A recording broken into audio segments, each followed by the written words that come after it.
There is a lot of lumping Amen and Ausar Thompson together because they are identical twins. They look exactly the same, and there are a lot of similarities within their game. But there are also a lot of differences, and Amen is the better product, the better prospects, higher on most mock drafts. But Ausar is really, really good in his own right and has real concrete differences from Amen. This is going to be an Ausar video, but we'll definitely be mentioning his brother's offense as well. And one thing his brother does not have is the jumper. Here's Ausar nailing a contested NBA range, game-winning catch-and-shoot three to win the OTE finals.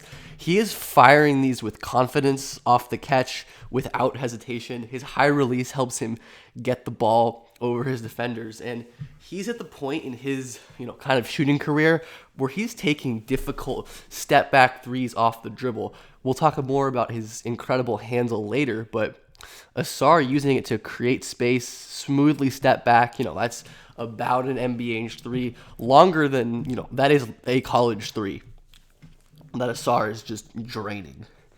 He's comfortable pulling up from beyond NBA range on backwards momentum. He can also go forwards when getting a screen. And, it gets to the point at the end of this OTE season where you can't just go under Ausar. Like, look at the defense he got last year. Like, he was able to kind of punish these unders in, even in his last OTE season. But, defenses really didn't care about him. And now he's at the point where Ausar is a guy who you always have to pay attention to. From three because he's just going to burn you. And, he has the confidence to check his feet and pull up in situations where defenses are giving him space. The comfort at which he kind of creates his own mid-range shots is really great. Beyond the threes, even if the shots aren't all going in, Ausar being able to step into these comfortable, smooth jumpers is really good for his shot versatility, his projection as a mid-range shot maker overall. And the kind of aptitude to take that handle and turn it into cross jumpers is crazy. Let's start talking about his handle, which is, part of what makes him so unique. Along with his unique athletic tools and the shooting growth, Ausar might be the best handler in this draft, aside from maybe Scoot Henderson. He's so comfortable stringing handling moves, hesitations together, get into his little 1-2 pull-up jumper, using his handle to kind of freeze and ice up the defense. I love the usage of this late spin move. So many college-aged or, 19, 20-year-olds will pick up their dribble right here.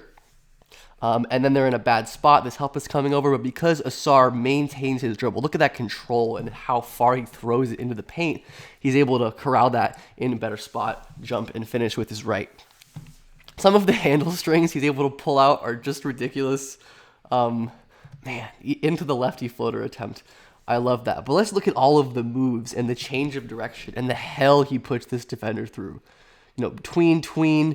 Look at that change of pace to get into that lefty floater range, which is a shot he has, and we'll get to that in a bit. Ausar's ability to change pace and direction suddenly is such an impressive handling tool for a guy of his size.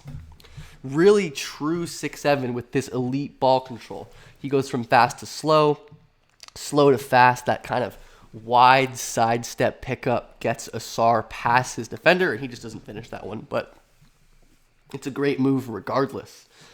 We have Ausar setting up this screen here. This play doesn't actually end up turning into anything for him. We can look at some negatives here as well. This was earlier in the season. I think there's a good chance he shoots this at this point in the season, as well as Ausar just not being as good of a passer. That's, of course, another big difference with his brother. Ausar's vision and ability to execute tighter window passes is pretty limited.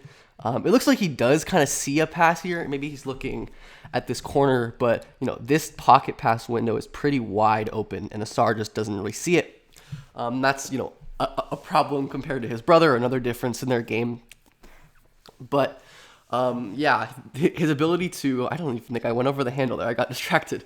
The ability to create these sudden advantages. The screen setup. He sees this defender jump hard to take away the drive right. Boom, behind the back to the left. The ball control is perfect. One more point on this. I love how long and sprawling his moves are because that fits with his fluidity.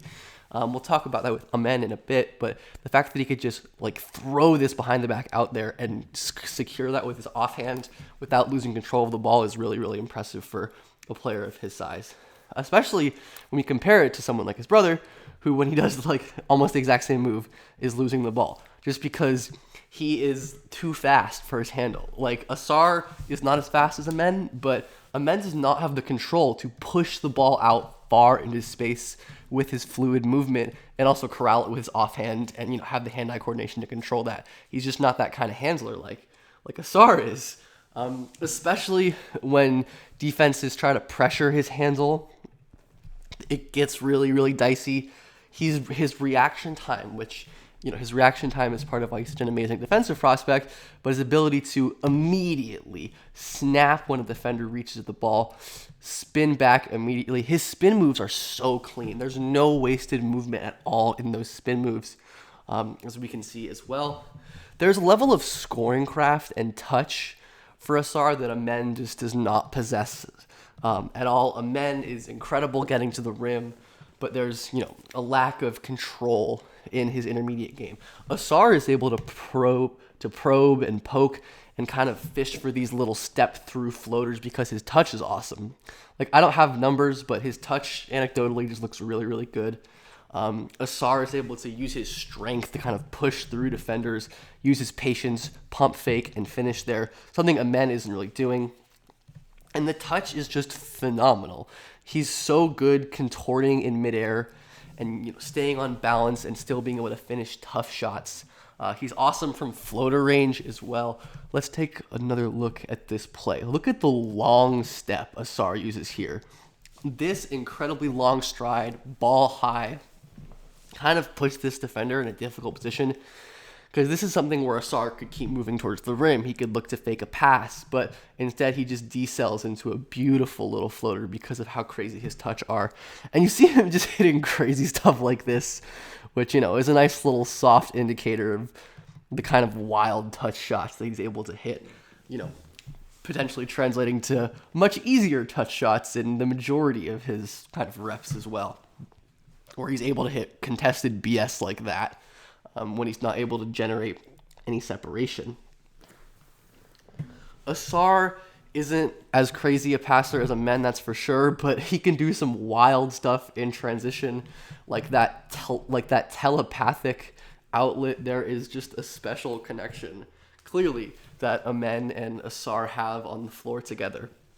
Now, Ausar is just not as bursty. His creation ceiling is potentially limited because of that, where Amen is like the burstiest dude ever. Like, Ausar can definitely get by guys in a straight line, get to the rim, throw it down like that. But when you compare it to his brother, there are possessions like this where Ausar is just unable to generate space in this 1v1 situation.